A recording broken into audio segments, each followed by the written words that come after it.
Hello, my name is Dr. Andrea Ubhi and I'm the chair of Asha Nepal UK, and Kusum's going to introduce herself. My name is Kusum and I am working as admin and finance manager in Asha Nepal, and I am also a member of management team in Asha and have been working there since last 6 years. So for those people who are listening in, Kusum, what work does Asha Nepal do in Kathmandu? Asha Nepal is mainly focusing to look after the trafficking survivors and people who have survived different form of abuses, sexual abuses, and we are trying to support this group of people to have a safe and dignified life in the community, to be independent and have their own life uh, comfortable in the community. So we are facilitating them with various facilities to have a better life. And you do that in two ways, don't you? One is you've got children in residential care, in small group homes, and why are they in residential care and not in the community, Kusum? The children who are with us are the one who are the most vulnerable ones. Many of them do not have anybody who, like, they do not have biological parents. Even if they have, they are their near one relatives, and we do not find them so much responsible, like willing to take the children back with them as a family. And so we are the only hope for those children.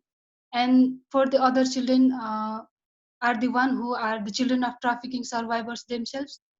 And we have found that it takes a long time for the trafficking survivors to come out of that trauma, and they feel devastated at many times, and they are illiterate, and they feel overwhelmed to take care of their children, and they are always in fearful situation that their children might be in the similar situation that they had been. So uh, we feel that they are more vulnerable if they are with such like mothers who are not stable, so they are with us. So these are two kinds of children who are with us at the moment. And the other part of your work is just as important, and that's the work that you do in the community, isn't it? Where children who've perhaps been in residential home and you've worked with their parents, and perhaps their single mothers have got employment, and the children can go back, and you're working with them. Tell us a little bit about their situation and why they need help as well, Kusum. Yeah. The families that we are providing service in community are the impoverished and the most vulnerable families, and we must say that 90% of them are the single mother headed families, and the mothers are also like they're not educated, like they cannot look for regular income jobs, they are daily wage based workers. And when we are not there for different supports, then the mother as well as their children are very much vulnerable and could be exposed to different forms of abuses and violences. So our support and help is much more needed for these families. Yeah.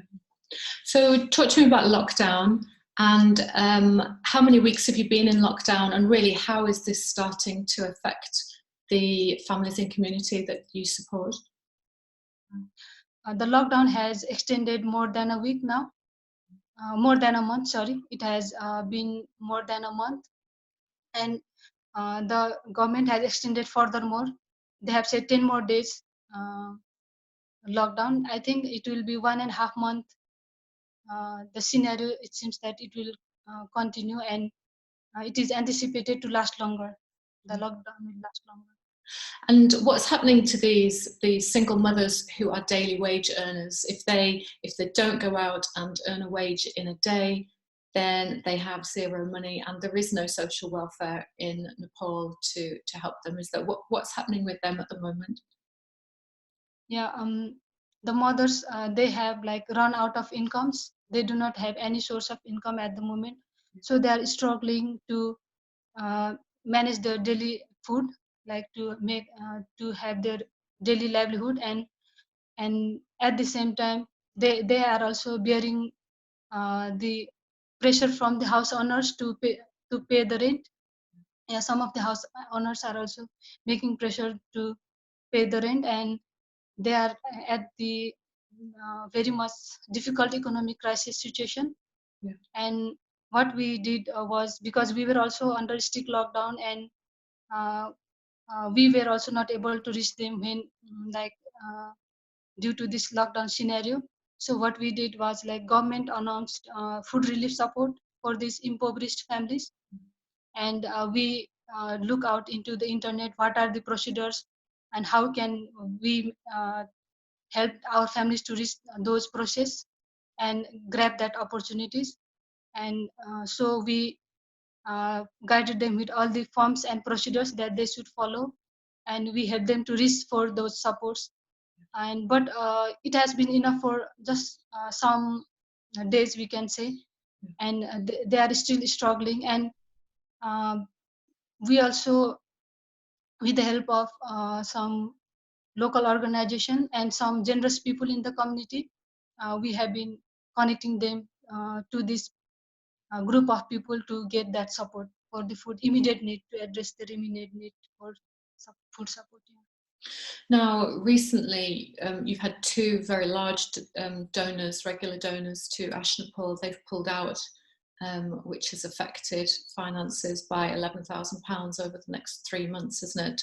And their funding was going directly to support these kind of people, because the need now is greater than ever, isn't it? And yet, actually, this is when the funding is being stopped, because internationally there is a crisis going on. It's not just like in Nepal. If you had the funds, what is it that you would be able to do, or what is it that you'd be able to continue to do, Kusum? Yeah. If we had fun, like, there are so many families who are under crisis. They are not even able to manage their food in the community. The 96 families in the community, like, they need our support. Maybe some of them will find some ways, but many others won't be able to find. So we are their only support, and we would like this fund, if we get any such fund, to help these families, to provide them with immediate supports, like for food, health, and for to pay the lagging rent of these families. Yeah, yeah. I think it in 2015. I remember it was the earthquake, which was absolutely devastating. But the amount of support that came in internationally was overwhelming, in that the whole world watched and saw what was going on directly in Nepal. And whereas actually the crisis is just as big in Nepal now, but actually internationally everyone is blinded to the to the problems which are going on in very poor countries, because we're all obsessed with, and focused on, quite rightly focused on what's going on now. And I think a big message and a big focus in my mind is that, however bad it might seem for me, my business has stopped in the UK. We're going into the red all the time, and yet actually there are in other countries people who are much worse off. And just give me this scenario: if we don't help these families, like if we literally don't help these families, and if we don't give them emergency food support, then am I right in thinking that actually they're going to go hungry and there's starvation going to happen? And am I right in thinking that if they can't keep a roof over their head, then literally they will be put on the streets? And as in 2015, there was such a rise in trafficking of some of those most vulnerable groups. And do you think that that's a risk now, Kusum, that trafficking could increase just because of the desperation and the poverty? Yeah. Yeah, after lockdown, there's very high chance. Like right now, people cannot get out of their homes, so they are at homes. Maybe they are safer, but they are like starving.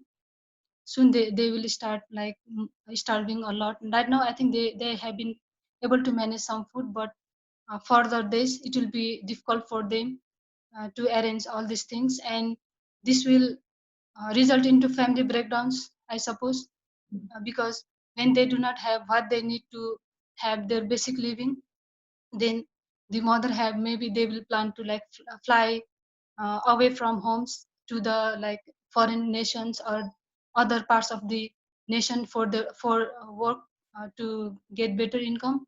Yeah. And then they would want their children to be institutionalized. Maybe they will look out for organizations where they could place their children.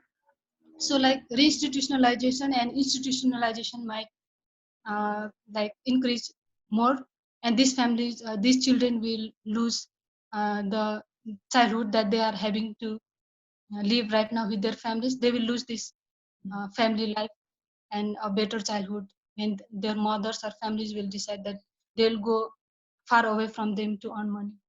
Yeah. Yeah. And And this then will make the children more and more vulnerable. yeah. And if the children run away, then there's just increased of internal trafficking and also international trafficking, isn't there? Yeah. As well. Yeah. Kusum, I'd like to thank you so much for just sharing with everybody the problems in Nepal. And I know that if sometimes it's difficult to get everything across in one video, and we'd really like to ask everybody, if you've got questions, then just comment, you know, in the Facebook comments, and then we'll get back to you. And if you can give, then now is the absolute time where there's such a massive need, and we would really appreciate your giving. Thanks ever so much, Kusum. Yeah, thank you, Andrea. Thank you for providing this platform to voice my opinion. Thank you very much. No, thank you.